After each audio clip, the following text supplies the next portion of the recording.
নিয়ে বাবা ভাঙারে কেমন ভবিষ্যবাণী? ভূমিকম্প অগ্নুৎপাতের প্রভাবে কাঁপবে দুনিয়া।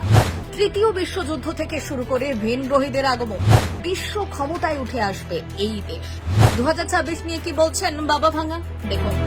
আর মাত্র কয়েকদিন তারপরে শুরু হবে নতুন বছর, অর্থাৎ 2026। আর বছর শুরু হবার আগে সকলের মনে প্রশ্ন, 2026 কেমন কাটতে চলেছে? দেশের জন্য, পৃথিবীর জন্য ভবিষ্যৎ কতটা সুখকর হতে চলেছে, এই নিয়ে সকলেই চিন্তিত। আর এই নিয়ে ভবিষ্যবাণী করে দিয়ে গেছেন বাবা ভাঙা। বুলগেরিয়ান ভবিষ্যদ্রষ্টার প্রতিটি কথায় সকলে অত্যন্ত গুরুত্ব দেন।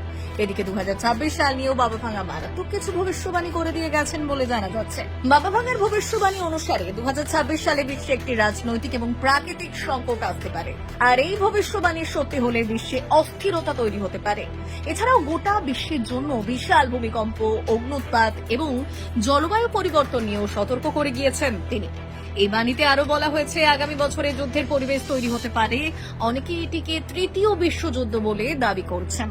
শুধু তাই নয়, বাবা ভাঙার ভবিষ্যবাণী অনুসারে 2026 সালের মধ্যে এআই অর্থাৎ কৃত্রিম বুদ্ধিমত্তা আরো শক্তিশালী হয়ে উঠতে চলেছে।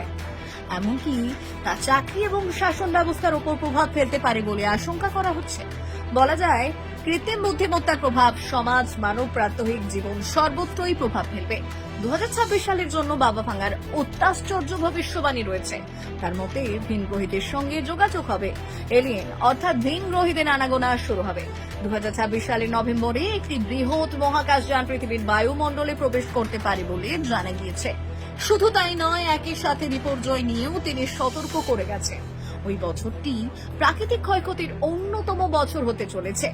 2026 সালে ভারতে ভয়াবহ বন্যা, ভূমিধসের মতো সমস্যা দেখা দিতে পারে।